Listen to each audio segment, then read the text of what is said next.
Hello दोस्तों।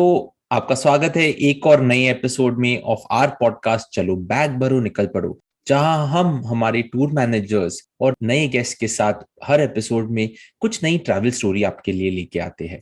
तो वैसे ही आज हमारे साथ मेरे बहुत ही अच्छे दोस्त और वीना वर्ल्ड के टूर मैनेजर सतीश जाधव है।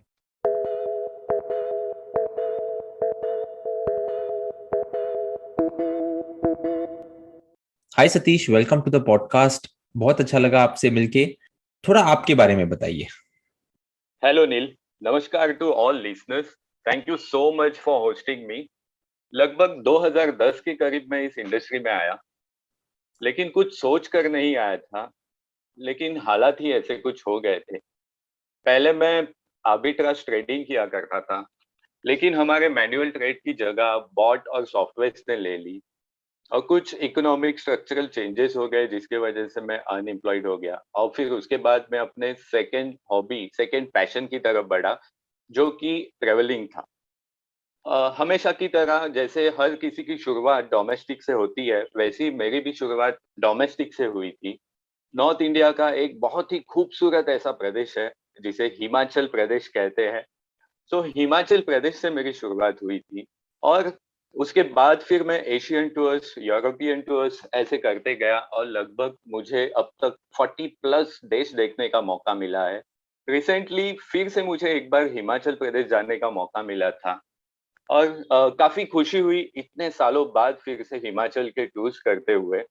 और जब मैं गया था तभी एप्पल सीजन था, सो हमारे गेस्ट ने काफी एंजॉय किया। उस एप्पल के बगान में फोटोग्राफी की, एप्पल की शॉपिंग की, एप्पल बर्फी, एप्पल वाइन, इसकी शॉपिंग की। So thanks to Veena World. Awesome Satish. Of course, arbitrage trading से going to more than 40 countries, of course ये जर्नी तो बहुत ही मजेदार रहा होगा। But at the same time अभी थोड़ा, जैसे आपने कहा कि आपने आपका करियर, जो ट्रैवल में जो करियर है उसकी शुरुआत हिमाचल प्रदेश से की, तो उसके बारे में भी थोड़ा जान लेते हैं। और वही आज हमारे ये पॉडकास्ट एपिसोड की थीम है, जो हिमाचल प्रदेश और वहां पर एक नया टनल खुला है और उसे नाम दिया गया है अटल टनल। सतीश, थोड़ा हमें अटल टनल के बारे में बताइए, थोड़ा हिमाचल प्रदेश के बारे में बताइए। हिमाचल प्रदेश, ये जो स्टेट है, ये पूरा पहाड़ों में बसा हुआ है। हिमालयन माउंटेन रेंज में बसा हुआ है। तो इसमें जो भी जर्नी है, हम पहाड़ों से जर्नी करते हैं। पहले ये होता था कि जो भी हाई अल्टीट्यूड के प्रदेश है, जैसे रोहतांग पास वगैरह, यहाँ जब जब भारी बर्फबारी या हेवी स्नोफॉल होता था, तभी रास्ते बंद हो जाते थे।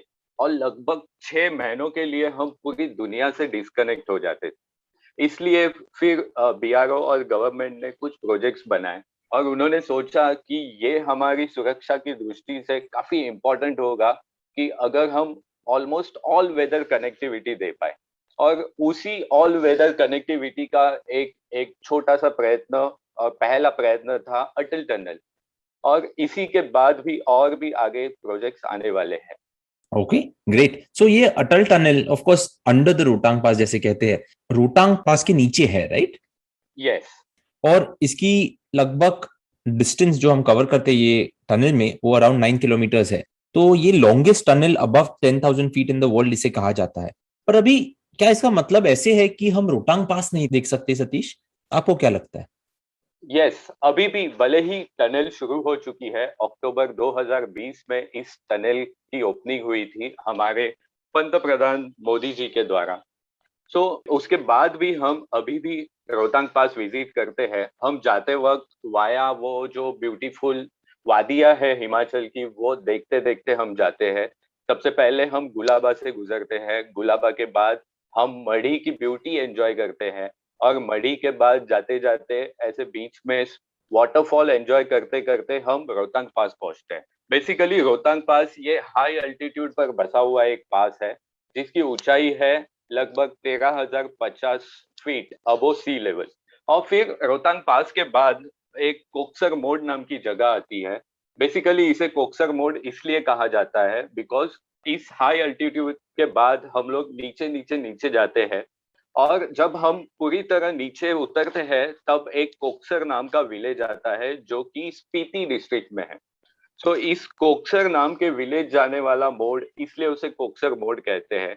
सो कोक्सर मोड़ से हम गुजरते हुए नीचे जाते हैं स्पीति वैली, और फिर स्पीति वैली से होते हुए हम टनल के बैक साइड से टनल में इंटर करते हैं। ये टनल बनना एक काफी अद्भुत कहूंगा मैं इसे, बिकॉज ये टनल बनने में काफी सारे चैलेंजेस आए। इस टनल के ऊपर से एक सेरी नाला बहता है, जिसके वजह से काफी बार इसका निर्माण कार्य बंद हुआ, लेकिन हमारी बीआरओ की टीम और इंजीनियर्स की टीम, इन्होंने काफी काबिले तारीफ काम किया है, और हैट्स ऑफ टू देम।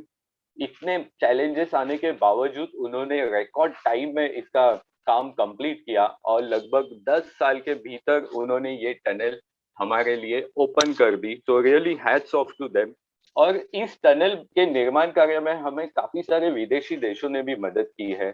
जैसे आपको पता होगा टेक्नोलॉजी जायंट सीमेंस, सो सीमेंस कंपनी ने इसका ऑटोमेशन का काम किया हुआ है।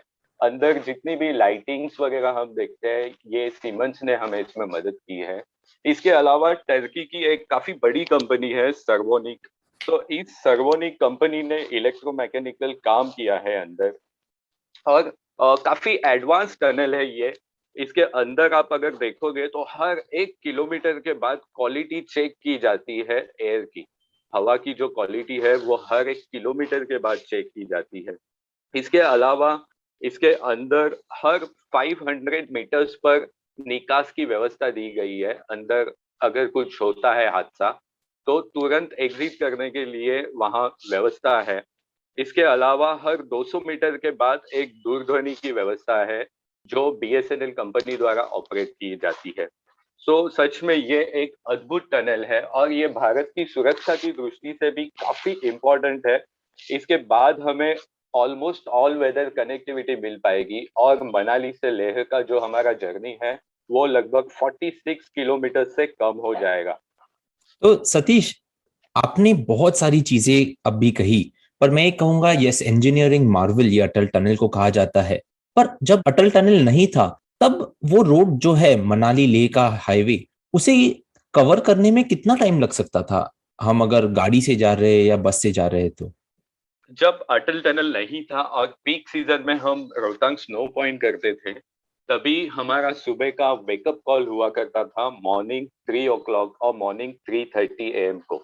और कभी कभी ऐसे भी होता था कि हम लोग मॉर्निंग 3:30 पैक ब्रेकफास्ट लेकर निकलते थे, और हमें वापस आने शाम भी होती थी।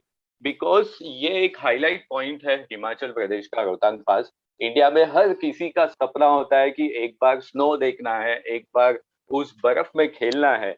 सो हम लोग अर्ली मॉर्निंग निकलते थे, और कभी कभी हेवी ट्रैफिक होता था या फिर कुछ लैंडस्लाइड वगैरह, इसके कारण हमें 7-8 घंटे भी लगते थे, कभी पूरा दिन भी लगता था। इसलिए ये टनल बनने के बाद काफी सुविधा हुई है सब सैलानियों के लिए। और अभी फिर भी भले ही टनल बन चुकी है, फिर भी हम जाते वक्त ये सब वादियों के मजे लेते हुए जाते हैं, सब सीनरी एंजॉय करते हुए जाते हैं, और वाइल कमिंग बैक हम लोग इस टनल का व्यू लेते लेते हम लोग वापस आते हैं। तो ऑलमोस्ट अभी 4 to 5 hours का हमारा जो टाइम ड्यूरेशन है वो कम हो गया है। तो thanks to BRO, border road organisation. Indeed, hats off to BRO ऐसे मैं कहूंगा, क्योंकि वो जर्नी टाइम तो कम हुआ है, और उसके वजह से जो ऑल वेदर ट्रांसपोर्ट होता है, क्योंकि ये जो मनाली लेह का हाईवे है वो हमेशा विंटर में बंद होता था, और उसके कारण लेह को, जो इंडिया के नॉर्थ में one of the most beautiful places ऐसे कहा जाता है लेह और लेह लद्दाख रीजन को, जब किसी को सप्लाईज देने के लिए या आर्मी को ले पहुंचना होता था, तभी ये एक बहुत ही डिफिकल्ट चीज थी, और ये अटल टनल ने पॉसिबल कर दिया है। So that is one great thing that is there. और जैसे मैं इसके बारे में पढ़ रहा था, तो शुरुआत में इसका बजट तो 500 करोड़ था, पर जब ये टनल कंप्लीट हुआ तो बजट या cost of creating the tunnel 3200 crore हो गई थी। सो अभी सतीश हमें बताइए कि ऑफ कोर्स ये तो एक मार्वलस चीज है अटल टनल, बट आपने हिमाचल की इतनी सारी टूर्स की है, सो हिमाचल में आपको कौन सी चीजें अच्छी लगती है, आपके कौन से स्पॉट्स ऐसे फेवरेट है? हिमाचल में स्पॉट्स के अलावा मैं सबसे बड़ी चीज मैं हमेशा एडमायर करता हूँ, वो मतलब वहाँ के लोग। वहाँ के लोग इतने अच्छे हैं, इतने हेल्पफुल है। मतलब कभी ऐसे लगा ही नहीं कि मैं टूर पर जा रहा हूँ। उल्टा मुझे ऐसे लगता था कि मैं अपने किसी रिलेटिव के यहाँ जा रहा हूँ या सेकंड होम जा रहा हूँ, ऐसा हिमाचल हमें, और बाकी सब हिमाचल के टूर मैनेजर भी मुझसे अग्री करेंगे इस चीज पर, क्योंकि वहाँ के लोग काफी अच्छे हैं। उसके अलावा वहाँ की गवर्नमेंट अभी काफी सस्टेनेबल टूरिज्म पर जोर दे रही है, सस्टेनेबल इको टूरिज्म। सो काफी सारे प्रोजेक्ट्स भी आ रहे हैं। अटल टनल बनने के बाद मुझे ऐसे लगता है सबसे लोकप्रिय होने वाला जो टूरिस्ट स्पॉट जो है वो होगा स्पीति वैली। बिकॉज पहले स्पीति वैली की कनेक्टिविटी अच्छी नहीं थी, टनल के बाद स्पीति वैली लोग अभी इजीली पहुंच पाएंगे। और वो हम जैसे कहते हैं कि बैक पैकर्स पैराडाइज, सो वैसे स्पीति वैली काफी मेरे दिल के करीब है और काफी लोगों को भी अच्छा लगता है वहां जाना। बिकॉज वो एक टिपिकल टूरिस्टिक प्लेस के अलावा जो भी हमें चाहिए, वैसे जैसे बैकपैकर्स को हमेशा ऐसे नेचर में रहने को मजा आता है, वो वादियों के मजे लेने मजा आता है। सो मुझे ऐसे लगता है शिमला मनाली के अलावा स्पीति वैली, चंद्रताल वगैरह ये सब स्पॉट आने वाले टाइम में इंफ्रास्ट्रक्चर प्रोजेक्ट के कारण काफी फेमस होने वाले हैं और वहां आने वाले सैलानी भी बढ़ने वाले हैं। ऑसम। और सतीश, थोड़ा रोहतांग पास के बारे में और थोड़ा मुझे जानना था। अभी Rohtang pass, if I am not wrong, 51 kilometres from Manali है, करेक्ट? यस। तो अभी ये 51 किलोमीटर्स की दूरी मनाली से तकरीबन 3 घंटे में पूरी की जाती है। Yes, 3 to 4 hours। ओके।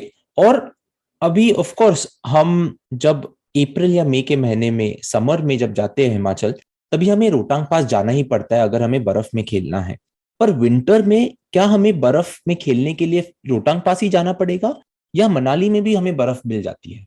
सी, हिमाचल का जो स्नो पॉइंट होता है वो डिपेंड करता है कि कौन से मंथ में हम विजिट करते हैं।